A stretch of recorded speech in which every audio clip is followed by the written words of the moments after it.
you so much for coming out, especially on this cold and snowy night. We really appreciate it, especially when it's so chilly. My name is Amanda Flower. I'm one of the reference librarians here at Hudson Library, and it's my honor to introduce Ambassador Hodges, who is our special guest tonight to kick off our Great Decisions program. In 2011, the Cleveland Council of World Affairs appointed Ambassador Hodges as President and Ambassador in Residence. She has served as the US Ambassador to Ecuador and Moldova throughout her 31 career in public service. She has also worked in Venezuela, Guatemala, Nicaragua, Peru, and Spain. She is a native of Cleveland, Ohio, and a member of the American Academy of Diplomacy. Tonight, Ambassador Hodges will be speaking about the Great Decisions program and how it works. In the future, our Great Decisions program will meet on the third Wednesday at 7 p.m. every month except for July, August, and December. In the upcoming year, we will discuss books in the articles in this book, and the lists of dates and the discussion topics are on your seats. And if you didn't get one, let me know and I will find one for you. To read the articles, the books are available for checkout. Tonight they're at the circulation desk. After tonight, they'll be upstairs at the reference desk. And you can check them out for 6 weeks and have the option to renew, so you can have them for the full year in order to take part in the program. Each month we'll have an expert to kind of enhance our aspect of the program. So next month in February, we'll have Dr. Stephen Cook from Kent State University, and he's going to come and discuss the issues with us. If you have any questions about the circulation policy for the books or the upcoming programs, who the speakers are going to be, you can see me afterwards. But please join me in welcoming Ambassador Hodges.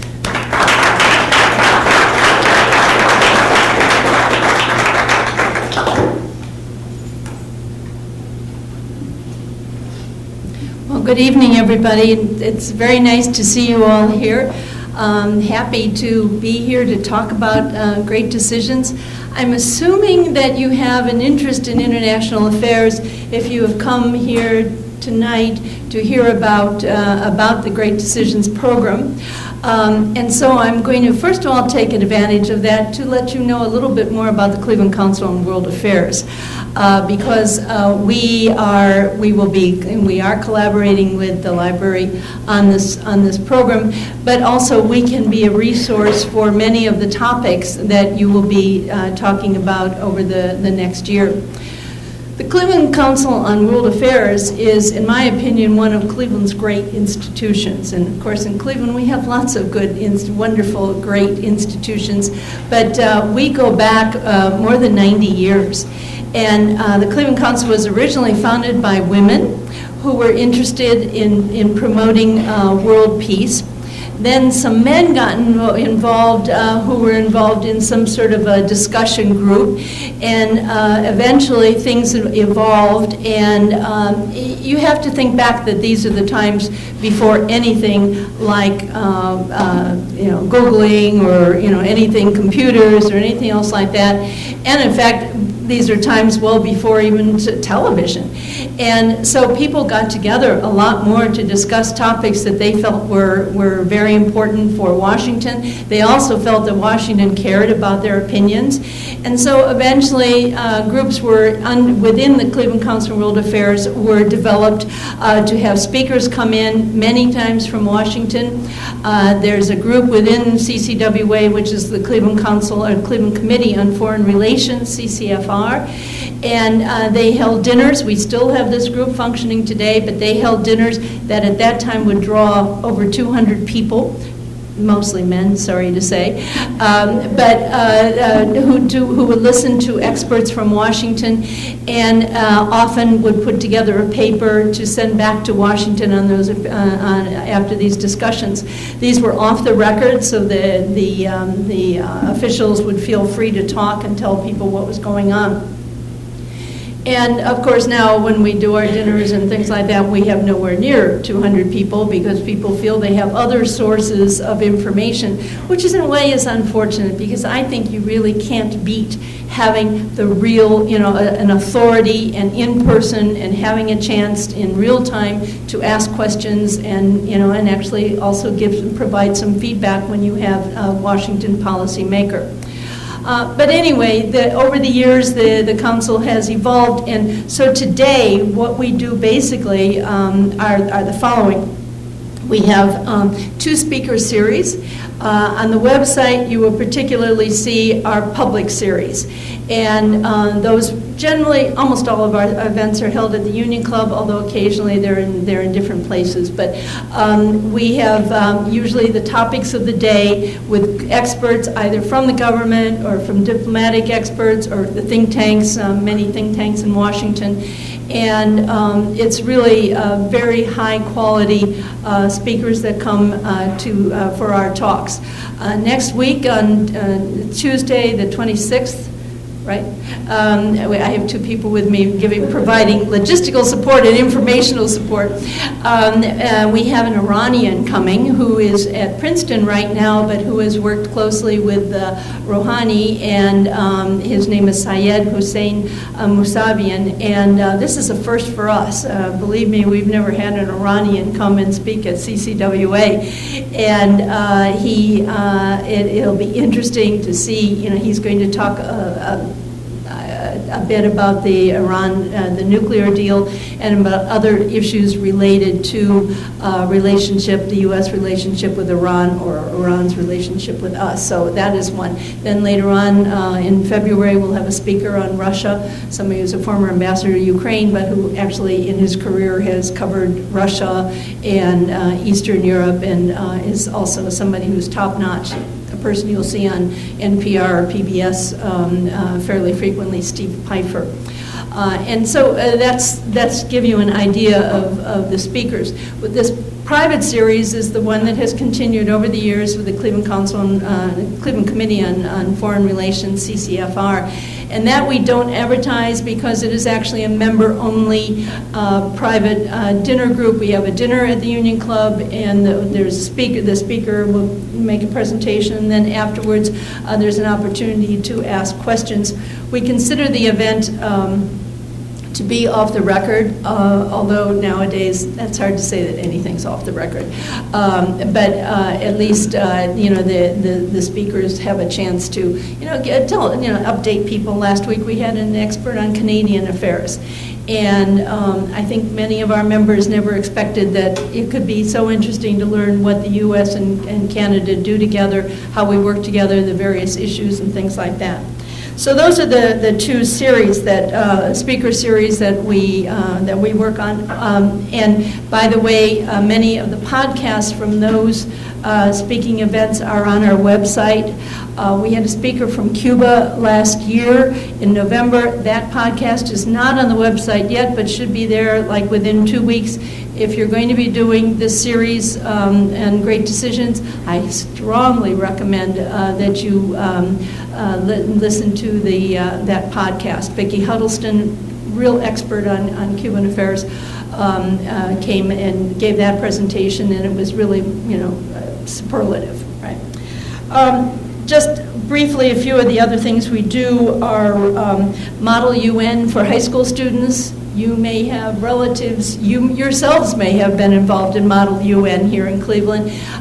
We actually got started in Model UN before the charter of the UN was actually signed, which I find very visionary of the people in CCWA to have thought that this would be a good thing for high school students to be doing. It is one of the things where they role play. They are representing countries around the world on the issues that are going on at the UN. You may have children or grandchildren that are participated, and the kids, they get a lot out of it.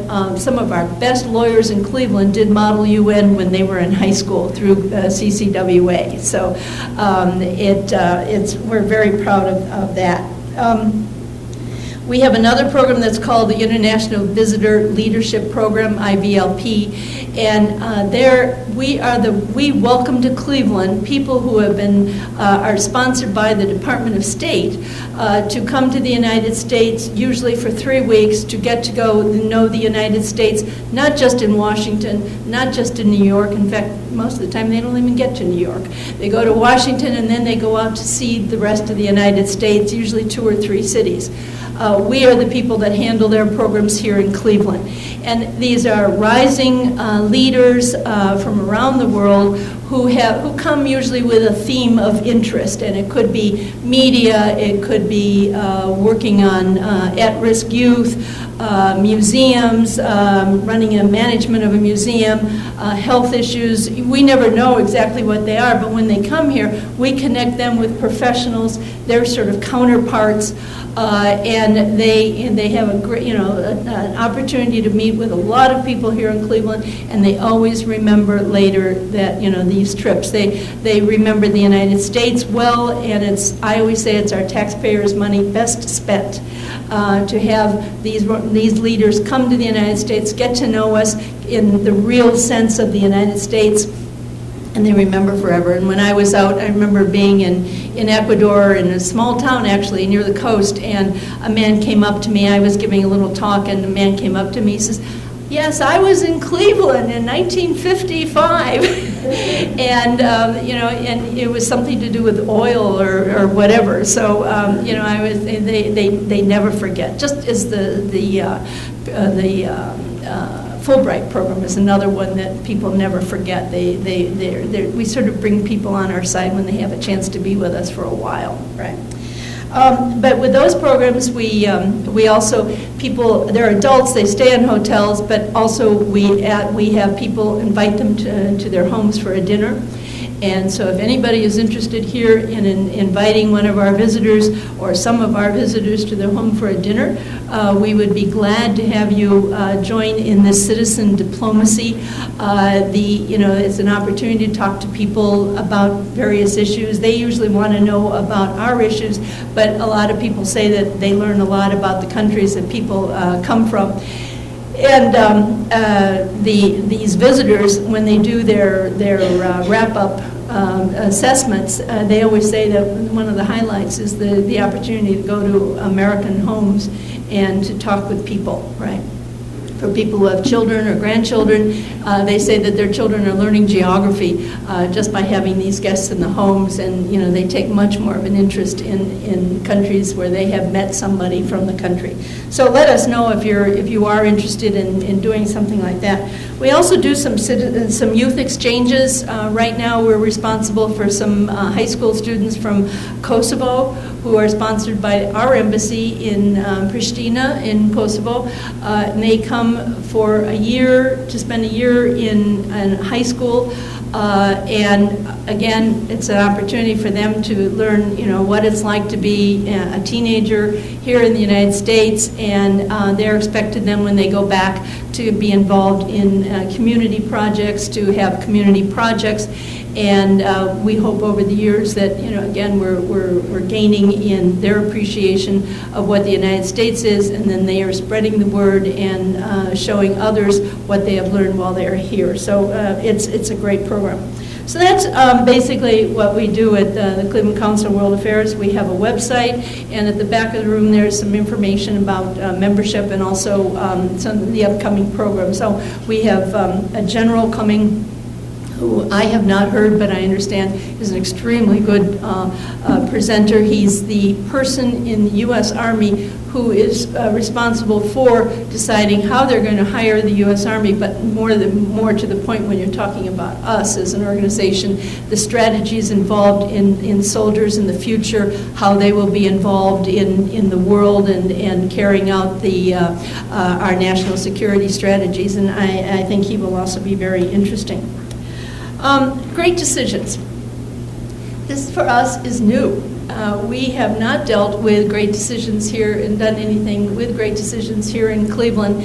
Our chief executive officer was in Michigan for a brief time, and she got involved in great decisions, and it really had an impact on her. She felt that it was very stimulating, and so she has wanted to get going on this program here in Cleveland.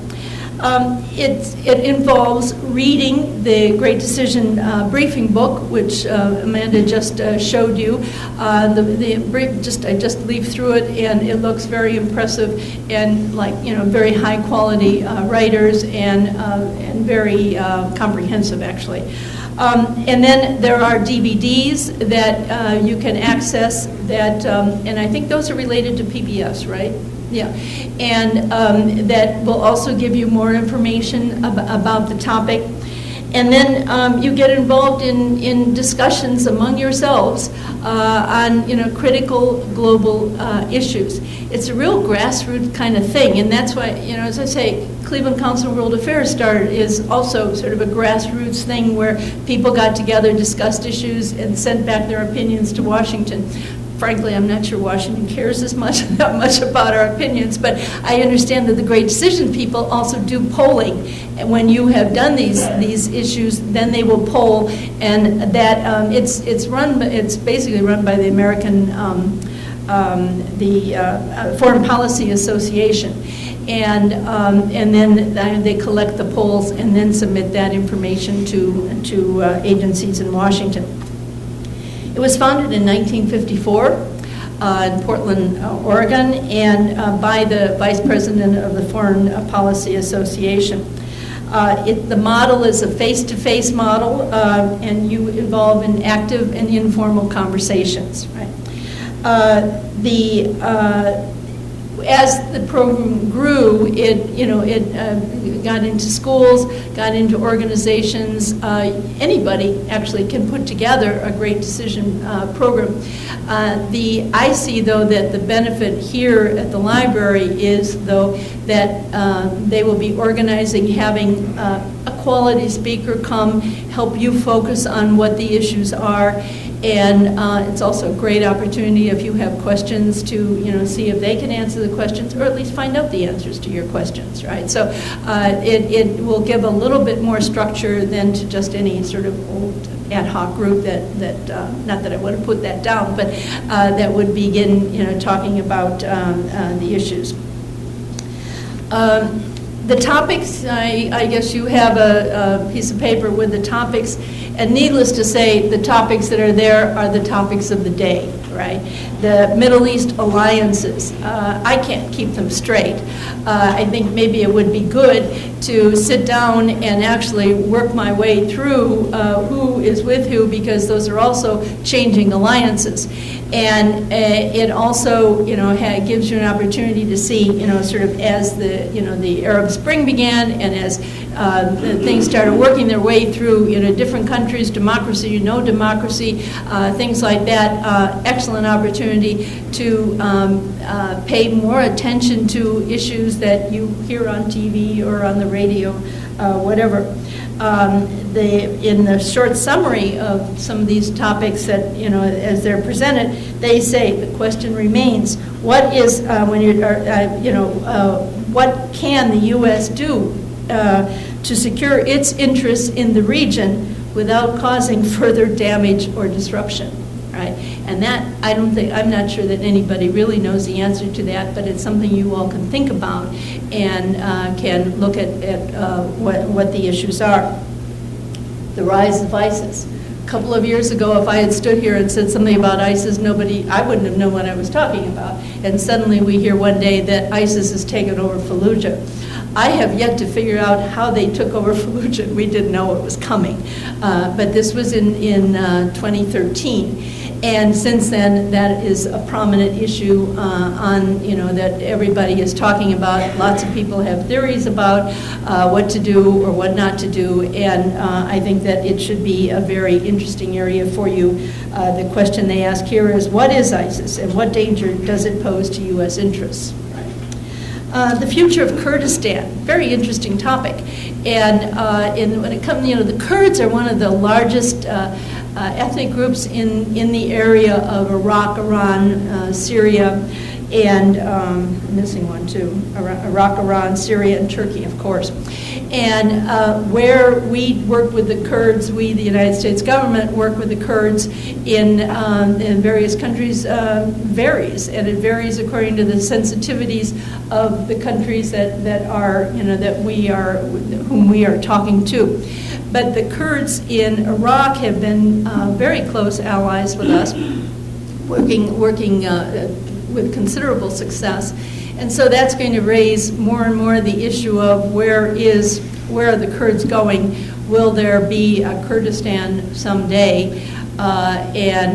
You will find strong opinions in Turkey about that and in other countries. And it should be very, very interesting to see what's going to happen. Here again, they ask the question, what does the success of Iraqi Kurdistan mean for Kurds in the surrounding regions? Migration, another topic that we are going to be hearing more and more about.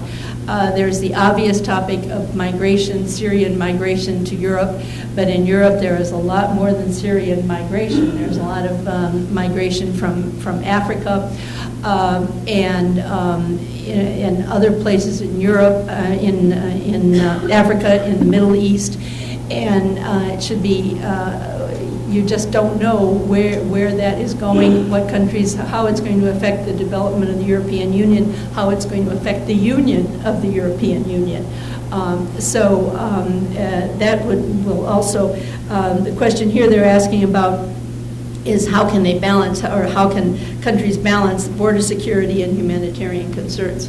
Needless to say, it's a big issue in the United States, and not just the Syrians of whether or not Syrian refugees should be allowed into the United States, but look at all the issues of refugees coming from Latin America into the United States. People that maybe you wouldn't think of traditionally as refugees, but who feel that they are refugees from violence, particularly in Central America. Then you have the issue, which will left of the Cuban immigrants that get here, and they have a free come-in card to the United States, which according to the Cuban Adjustment Act. So another very interesting topic. The Koreas. North and South Korea are extremely different. North Korea, is run by sort of a youngish madman, and totally you don't know what to expect from him in the future. South Korea is one of the most developed countries in the world, and I think it's very interesting that in presenting this topic, they say, with such a wide gap, some are asking if unification is possible, the two Koreas, even desirable anymore, right? It'd be interesting to see what direction the readings go on that. I had never thought about that, particularly that focus on whether even that is even wise or possible. The United Nations. Don't hear a lot of people talking about the United Nations these days because it's sort of like they're either there doing their work, or once in a while somebody complains that they're not doing what they should. But the United Nations is obviously a very complex organization involved in lots of humanitarian matters. The Security Council obviously gets involved in issues around the world on, seeing if they can stop. I think maybe they're less effective there than in some of the other things they do. But the United Nations is now 70 years old, and will soon have a new, the new, what's his title, the head of the Secretary General, thank you. We'll have a new Secretary General, and what direction should they be going to be more effective in the various roles that they have in around the world. Climate change, again, another subject worthy of looking at. Today I was hearing that it is now for the second year in a row we have record warm temperatures. And we've just had the discussions in Paris. Lots of things to talk about. It is a global issue. It's not just something for the United States. It's how we work with others around the world on various issues of climate change, environment, things like that. They asked the question, what can the next president do to stymie this environmental crisis? And is it too late for these efforts to be effective? Cuba and the United States. I worked in Cuban affairs I was deputy director in Cuban affairs from 1991 to 93. Now that's a long time ago, but until last December, I could have talked about Cuban affairs exactly the same way that we talked about it in 93, because nothing between the United States and Cuba had changed. In fact, probably things have gotten worse. Our relationship with Cuba is a fascinating historical. It's Cold War, it's rivalries, it's many things, and it's also, as far as I'm concerned, a U.S. domestic policy issue because of the electoral votes in Florida. And this, I'm not going to get into this, but because of all the electoral votes in Florida and because of all the Cuban Americans in Florida, many of our policies have seemed very irrational to somebody who lives in Ohio, but they have, we had the policies because anybody who was running for president or was trying to continue to be president was afraid to do anything that the Cuban American population wouldn't like. So the result was, an embargo, which was an executive directive under Kennedy, became law in our Congress because of that. And we have issues now like the lifting of the embargo, the Cuba Adjustment Act that, as I say, allows Cubans to come as long as they hit the U.S. soil, they can come and stay, and many other issues, obviously human rights issues related to Cuba. Just a fascinating topic, and it certainly is very timely for great decisions to be doing this, because now that we have changed our relations somewhat, we have diplomatic relations, we have embassies instead of intersections, it should be interesting to see where things will be going, how fast they will be going, and other issues. So those are the topics that are coming up this year, just to show you how up to date, or how timely they have been. Last year's topics were Russia and the near abroad, privacy in the digital age, sectarianism in the Middle East, India changes course, U.S. policy toward Africa, Syria's refugee crisis. Imagine, that was certainly ahead of its time. Human trafficking in the 21st century, and Brazil's metamorphosis. So they're always on top of whatever is you're going to be hearing about and thinking about, and particularly in an election year, these are excellent subjects. By the way, CCWA is focusing many of our topics this year on things that we feel people should be thinking about as we head towards our elections. So this is the kickoff event. We wanted to share this background with you. You heard the background on when you will get going. And I really congratulate the library on doing this, and all of you. I hope you will be interested in doing something with us. It's a great way to be informed about what's going on and to really feel you're up to date. So thank you very much.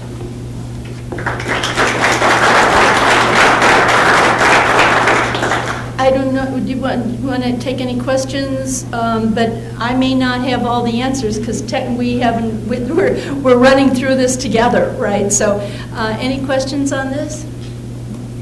Or anything else. Or anything else, right? Yes? Your career spanned mostly Central South America.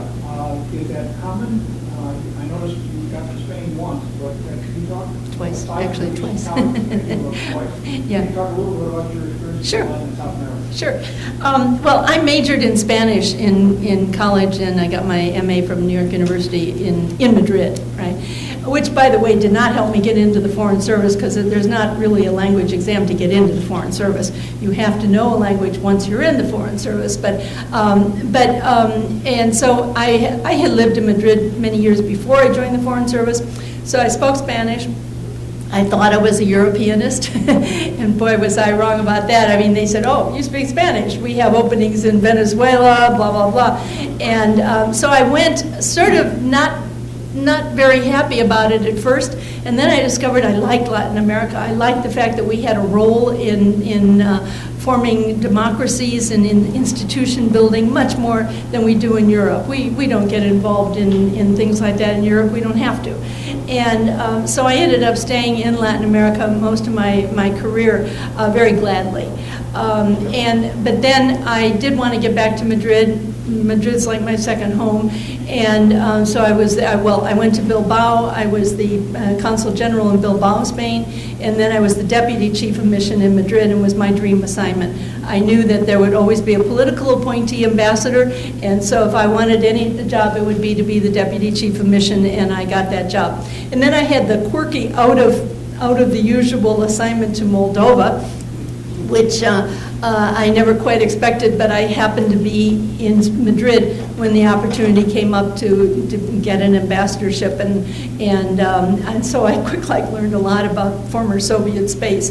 And they fortunately speak Romanian and Russian in Moldova, so I learned enough Romanian to get by. I never attempted to learn Russian, right? But and when it comes to Latin America, I think it's been it comes and goes, and you never know at a particular moment what's going to happen, but it was always very interesting. Yes? Think about the government of Ecuador and what their relationship is with the U.S. these days. Oh, boy. Well, it's not good.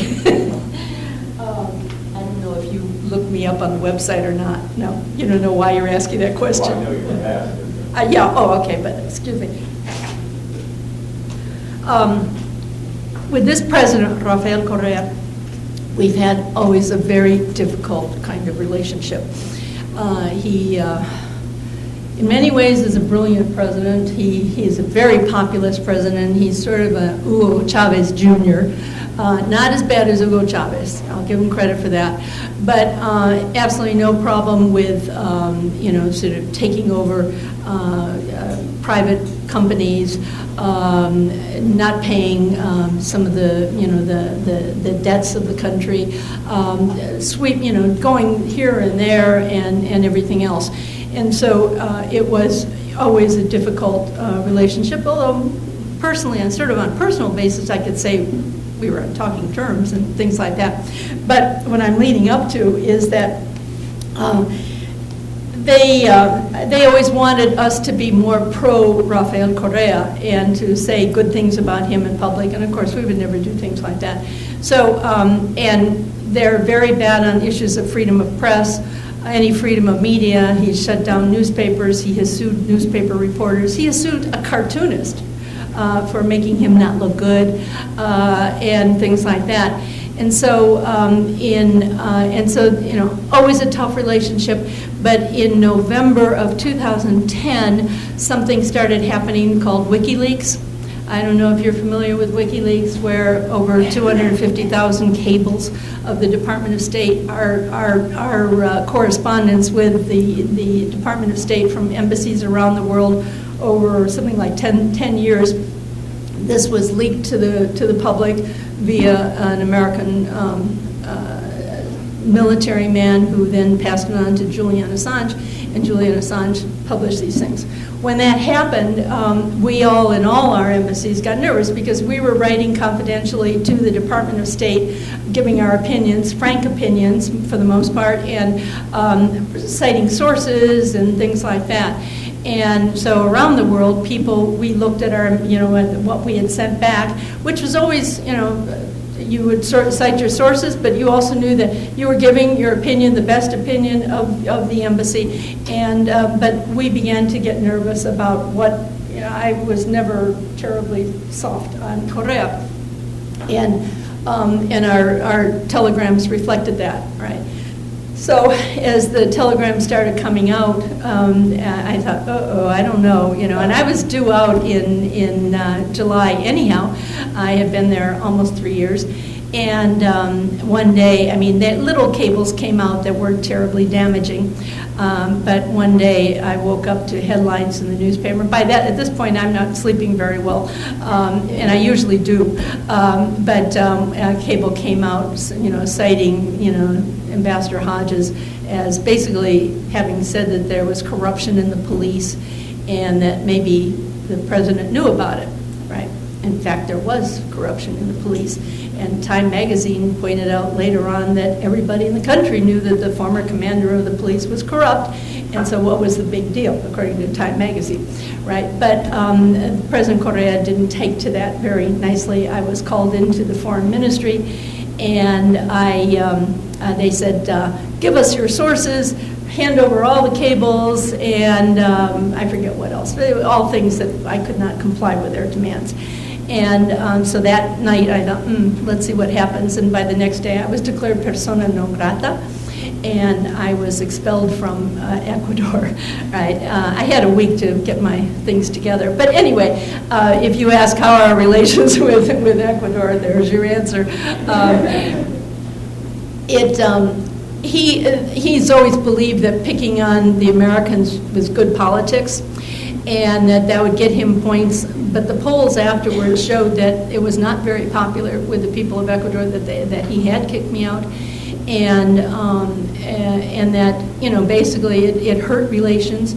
Our Congress took note. We didn't renew a trade agreement. It wasn't exactly a trade agreement, but it was trade preferences, tariff preferences. But in the meantime, Correa, sensing that was coming, said, we don't want your, that's his way of dealing with things. We don't want your tariff. We don't want special treatment from you. And he didn't get it. Anyway, we now have ambassadors. In fact, I thought the Department of State moved too fast to be willing to send in a new ambassador, but there actually was an ambassador in the pipeline because I was leaving. And so he was going to, they announced that they would once, by the way, we kicked their ambassador out too. That's a reciprocity issue that, you usually do. So both embassies were without ambassadors, but that was it. We didn't stop relations. We kept a fairly large embassy. And our ambassador was actually held up for a year by our Congress for other reasons, by the Senate. He didn't get a Senate hearing. So they were without an American ambassador for a while, but they were smart, and they got an ambassador to Washington by November of that year. This was all in 2011, right? So not much, and that's it. He has since then kicked out our military group, which provided military assistance. And the reason why we would give them military assistance was because we're interested in counter-narcotics efforts. It wasn't because we needed to help them with other military issues. And we still had a U.S. Agency for International Development, USAID program, and he's kicked them out too. Right, so he was really bent on not having good relations with the United States. That was fine when the price of oil was pretty high, and he's spending a lot of money, very populous, major highway projects and things like that. But now they depended on oil exporting oil for about a third of their export ability, and now they're having a serious problem. So. That's my short version of our relations with Ecuador. Do I see any other questions? Yes? How many years has this program been conducted? Since 1954, right. Yeah, 1954, and I don't know how much of this is libraries. The Foreign Policy Association is also responsible for the founding of world councils around the United States, something like 100, And in a way, I'm sure that they were involved with the evolution of the Cleveland Council on World Affairs, right? And then we work under an umbrella group, which is the World Affairs Councils of America, WACA. And, so a lot of this is, as I say, really people that, give them credit, that, interested in doing more and helping people learn more about what's going on around the world. Do you feel that the speed at which we react to things now versus when the council was first formed was one of the hindrances we have in the complexities of world affairs and trying to understand it, and trying to be a part of it? Very definitely. The thing is that there's no time for diplomacy to work, right? You may have an issue, and unless you can, like the example of the hostages, or the people who are in prison, not the hostages, people who are imprisoned in Iran and in the United States, they've been working on that for a year and a half, keeping it super secret. And that's the only way you could do it, because you hear that when something like this is announced and one or the other party doesn't agree with it, then they shoot it down to the point that you have to be very brave to be willing to do something, and sort of if it's out in the public. Perfect example of that is the resumption of relations with Cuba, because as I said, anybody running for president and anybody trying to be reelected to president didn't dare do anything to improve relations with Cuba, because there were those electoral votes in Florida. And so it always took, anybody following Cuban affairs would sort of wait to see if a president at the end of his term, as in Bush, as in Clinton, would have the guts to go ahead and to announce a change in relations. And they didn't, right? And I had a sneaking suspicion that Obama would. And so that's why I scheduled Vicki Huddleston for November, this past November. But we also had a Cuba speaker in January of last year, so that was a month after the announcement of change. But it took a lot of guts to do that. And that was secret negotiations again that went on for a year, and it was a miracle it didn't get out, because as soon as something gets out, that would have been the end of it, right? Congress would have started doing things. They would have passed any law you could think of to tie Obama's hands and keep him from doing that. As in right now, the embargo can't be lifted without the assistance of Congress, without Congress voting to lift the embargo. And by the way, whatever Obama has done, right, with regard to Cuba, can be canceled by a future president, right? So we're not home free on that, right? I'm sure that there are candidates right now who would, be very glad to promise that they would stop what's going on. So yeah, no, it's really anything that happens. There's an operations center at the Department of State, and I discovered, in the past few years, the operations center knew things that were happening before we did at the embassy, and they'd be calling us, right? And because they'd see it on CNN, right? And ask you, questions about something. So diplomacy takes time. It takes patience. It takes, both sides being willing to get somewhere, and it's very hard when everybody's going back and forth, listening to what's, the politicians. So that's my opinion.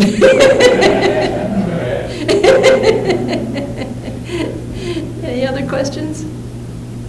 Yes. You care to say anything about Benghazi?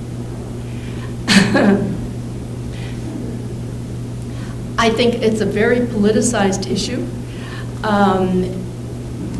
Any ambassador knows that he or she is responsible for their actions, for the risks you take, and I think over the years, any of us accepted that something could happen to us, because things don't always happen in the Middle East. Things happen lots of places around the world, and you are taught to deal, that you are, you're going to do these things. The fact that the ambassador made the trip to Benghazi, and everybody keeps forgetting that the embassy is not in Benghazi, right? The embassy was well fortified, was well protected, and as all of our embassies are, right? It's the outlying consulates and other places outside of the capital that are always going to be a danger. He took that chance. I think he thought he knew at Benghazi. He had before we opened up our embassy again. He had worked there from a ship, from what I understand, and things. And so he made that decision. I think it just has nothing to do with Hillary Clinton or with the President of the United States. He made that decision. Bad things happened. And I think he would have accepted that bad things happened.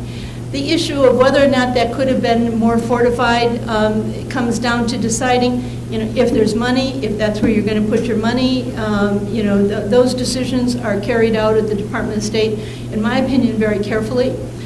Ambassadors ask for protection sometimes, and they don't get it sometimes because there just isn't enough money to cover all of the possibilities for where you might be moving, how much you can have around you. I mean, in Ecuador, I had bodyguards.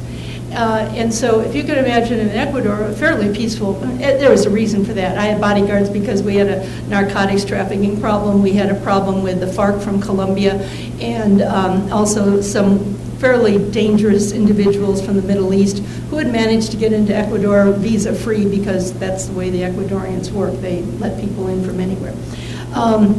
So I had bodyguards. That was hard enough for me to feel free to move around. And so ambassadors in countries where there are serious security problems often will say, oh, I don't need all that. And, or they think, well, it's okay. I'm going to go here. I'm going to there. Right? I feel that it is really unfortunate, and I know I'm not the only former ambassador or foreign service officer who feels as if, so much of it's been made out of a true tragedy, but it is not the fault of Hillary Clinton. And there's my opinion on that, too. Yes? Are any of the efforts to address the drug trafficking problem throughout Central and South America leading to any success? You mean drug trafficking or human being trafficking? Drug trafficking. Yes and no. I mean, you can point to successes in capturing ships, boats that are leaving the coast of Ecuador when cocaine has come through from Colombia to Ecuador, and then they get on boats and they go out. And we used to have a program where we'd fly over the Pacific and we could spot these boats, and then the Coast Guard would come along and they would, so you would pick up, things that on the street. Cocaine, heroin, that would be a lot of money, and it would be worth a lot of money and could cause tremendous damage. But in the end, as you all know, it still gets here, right? Many people will point to the fact that as long as there is a demand in the United States, that there will always be somebody trying to bring the drugs into the United States. And so, it's back and forth. You can, a lot of money goes into it. And as I say, sometimes there are successes and sometimes not. And then you get involved in the internal affairs of a country where in some countries it's good for the president of the country to be on our side and working against drug trafficking. And other times, Bolivia, a perfect example, where it's very unpopular. And so, again, they will try to show that they're not going to do our bidding. Right? So very frustrating.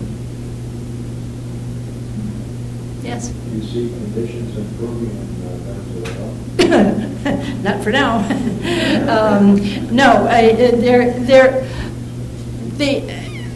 it's just, it just goes downhill worse and worse and worse. The one thing that was good news was the elections that they held for Congress about a month ago, I guess it was.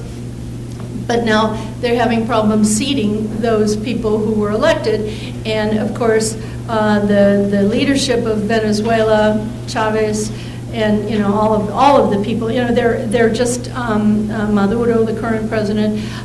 They don't want to give up power. And as bad as things are, again, it's been a very populist government, and they have managed to convince the people that they are better off than they would have been under a more capitalist situation. Clearly, the people are getting tired of that if these deputies were elected who are members of the opposition.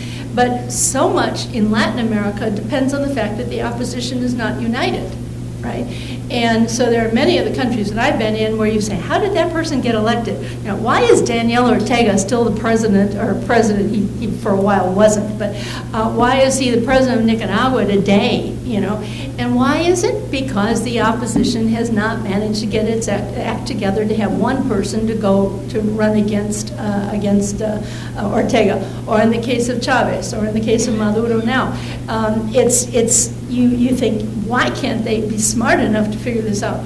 Some of the opposition is beginning to figure this out, and the trouble is, though, that Maduro put the leader of the opposition in jail, and he's going to be there. And it's hard to say what Congress in Venezuela is going to be able to do. In the meantime, shortages and, you know, I mean, it's just unbelievable. That was my first tour in the Foreign Service. And I mean, in those days, they were oil rich, and you know, going to Miami all the time to go shopping and things like that. It's just gotten very, very pathetic. I wish it could be a really successful country, but not for now. See another question here. Yeah, I'm wondering with the coming elections, how much, since you're in the executive branch of the State Department, how much does the change of participation affect the day-to-day work of those State Department? Past tense, I was in the executive, okay. I retired 4 years ago. Believe it or not that much, right? And except if you listen to people now and their foreign policy differences, you think, you know, what this is all about. But foreign service officers, like, you know, civil service around, you know, you're public servants. And whenever somebody comes in, you salute and you go forward developing the president's ideas. But when it comes to foreign policy, for the most part, at least in my time in the Foreign Service, may be beginning to change. For the most part, there is not a radical changes or shifts in foreign policy. Right? There can be one or two odd and end things that'll happen, but for the most part, your relations with most of the world, you know, are the same. Things you've been developing are the same. There can be a nuance to the way you handle human rights. There can be a nuance to, you know, what kind of military power, the way you work with the European Union on things. I mean, but it has never been that radical. I never found it particularly difficult to go along, you know, go with the flow, right? Now, there were things, I was in Cuban affairs, and I could see that we had a dumb policy, right?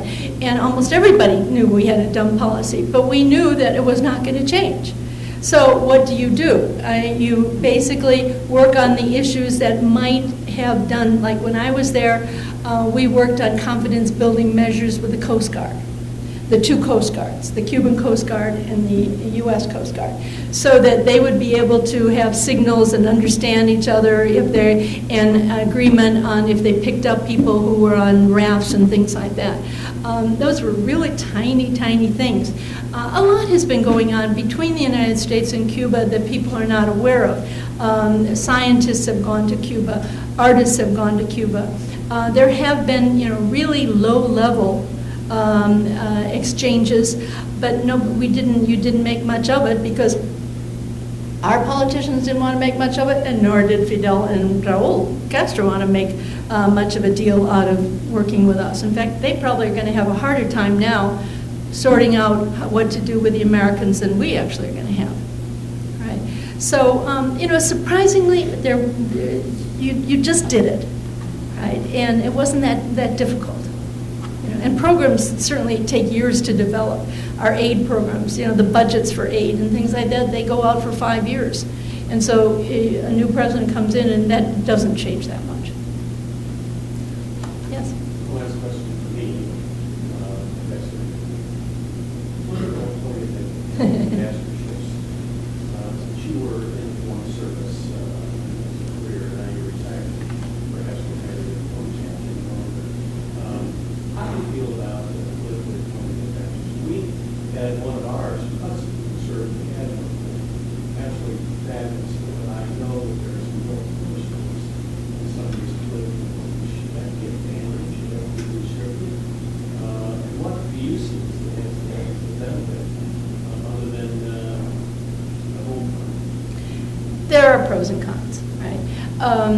First of all, it's never going to stop. And it doesn't matter who the future president of the United States is, I can guarantee you that at least 1/3 of the ambassadorships are going to go to political appointees. Right? Now, and this has been true, as I say, consistently, both parties. Now, the question is, for the most part, they go to countries where the relationship's not going to fall if the ambassador does something stupid. Right? There's always a big embassy, there's a deputy chief of mission who is always career, and there's always somebody guiding these ambassadors along. Now, some of them don't listen to you. I've had that happen to me. And as a friend of mine pointed, I worked for a billionaire ambassador, and somebody said to me one day, he said, Heather, he didn't become a billionaire listening to Heather Hodges, right? And that's true. So they don't always listen. Now, some of them are smart and decide, oh no, maybe I should listen because this is something I don't know about, right? The advantage, well, let me start with the disadvantage. Yeah, sometimes they put their feet in their mouths, sometimes they don't do anything, sometimes they're traveling so much that you don't even know, who's running the embassy. And they're having a good time, right? But there have been some very good ambassadors, and when I was in Bilbao, we had the first political appointee ambassador to Madrid, because until then, under Franco, for a long, long time, and as long as we were negotiating military base agreements, they didn't dare have a political appointee. But once things looked a little more stable, once Franco was gone and things, finally there was a political appointee ambassador, and people were horrified. People that follow these things said, oh, we can't do this, blah, blah, blah. But he was really very good. He had the president's ear, he really did. He was a friend of the president's. He also believed, he was a businessman, and he believed that we could do more with Spain in business terms, and working with companies in Spain, and that's exactly what we needed at that point in the relationship with Spain. We needed to get away from the fact that we were interested in military bases, or we had to get away from the Franco past and things like that. So he was quite good. And I remember there was an ambassador to the European Union when I was in Madrid, and I was very impressed by his knowledge of the European Union, of the countries in the European Union, and what we could do with the European Union, working together on issues around the world and things like that. So you get good things and bad. It's always going to be controversial, but what are you going to do? Mm-hmm. Anybody else? Well, thank you. I didn't expect to get into my life, my life story. But I do hope you'll sign up for the Great Decisions. I think it's a wonderful, wonderful program.